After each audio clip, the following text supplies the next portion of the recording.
Cette tension entre les omoplates, vous la connaissez, elle est toujours du même côté. Même si quelqu'un la masse ou si vous l'étirez, même si vous allez voir l'ostéo, ça va sur le moment, ça lâche, mais ça revient tout le temps. Et vous allez comprendre pourquoi. On va faire un test. Vous mettez les bras comme ça, sur les épaules. Vous levez les coudes et vous allez tourner d'un côté et de l'autre. À tous les coups, il y a un côté qui va mieux. Gardez en tête ce côté qui va mieux. Ce que vous avez testé, c'est la véritable mobilité de votre thorax. Pas la flexion, pas l'extension, parce qu'on a cette fausse croyance qu'en fait, on doit se redresser avec le thorax. Mais pas du tout. Le thorax, il est fait pour la rotation. C'est comme ça, c'est anatomique. Donc on a testé que le thorax, il va mieux dans un sens que dans un autre. Et on doit savoir que la capacité de se redresser et de descendre, pour le thorax, elle est fabriquée pour pouvoir respirer. Elle doit être disponible pour la respiration.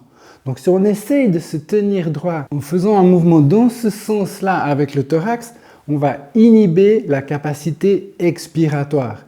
Et ça, c'est embêtant. Donc en faisant ce test, vous allez trouver une partie de la source du problème. Votre corps compense cette asymétrie en permanence. J'ai entendu dire que la plupart des gens, ils avaient une rotation comme ça avec le bassin, puis comme ça vers la gauche avec le thorax. Mais alors, ça veut dire la plupart des gens, ils arrivent mieux à tourner à gauche. C'est juste ou bien je me trompe? Mais vous en pensez quoi, vous? C'est-à-dire que son endroit de repos, il est du côté qui va tourner mieux. Et vous avez tendance à corriger tout le temps en tirant justement sur ce muscle rhomboïde qui est entre l'omoplate et la colonne vertébrale. Donc en fait, évidemment que si on vous le détend, ou si vous le détendez, vous allez toujours avoir envie de vous redresser en utilisant cette capacité de rotation complètement inconsciemment. Et c'est pour ça que cette tension, elle revient tout le temps. Si je suis dans la voiture puis que j'arrive pas à tourner à droite, puis qu'il y a une priorité de droite, super dangereux.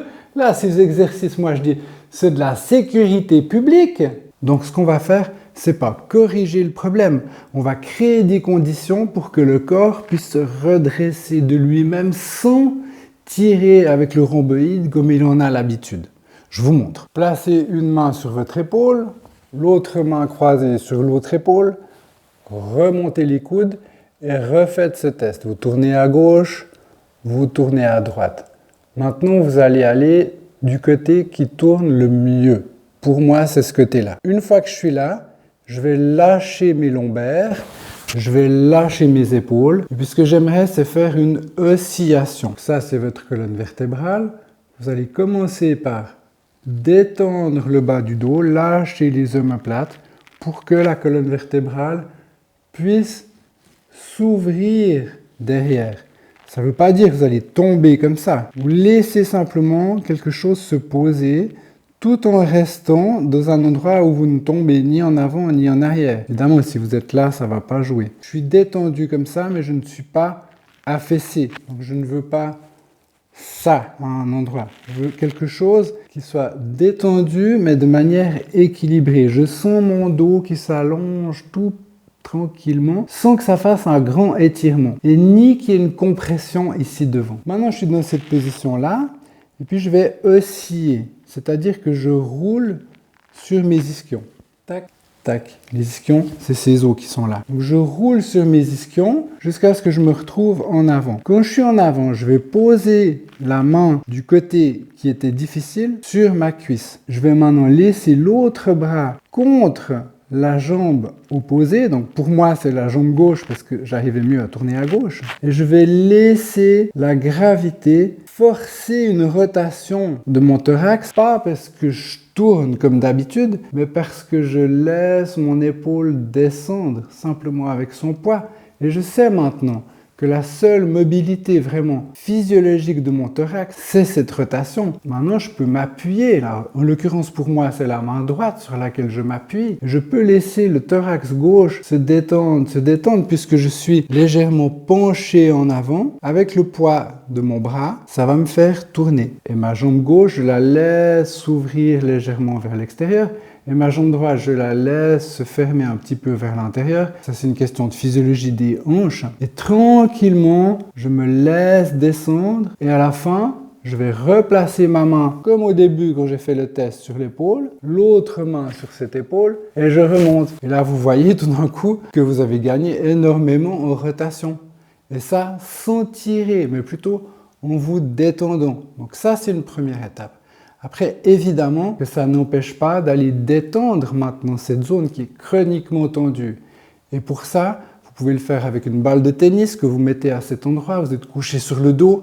Vous allez faire des mouvements avec le bras, tranquillement en respirant.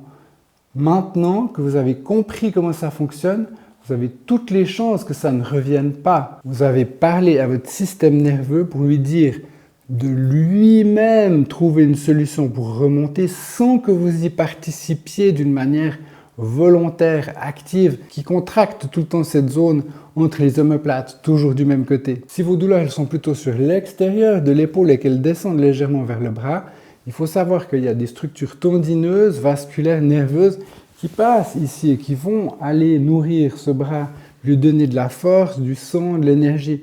Et ces structures-là, si elles sont comprimées, ça peut faire des douleurs qui sont en fait assez récalcitrantes. Mais si on sait comment s'y prendre, si on sait par quel bout prendre le problème, on a beaucoup plus de succès. Puis ça, c'est des choses qu'on voit très souvent au cabinet.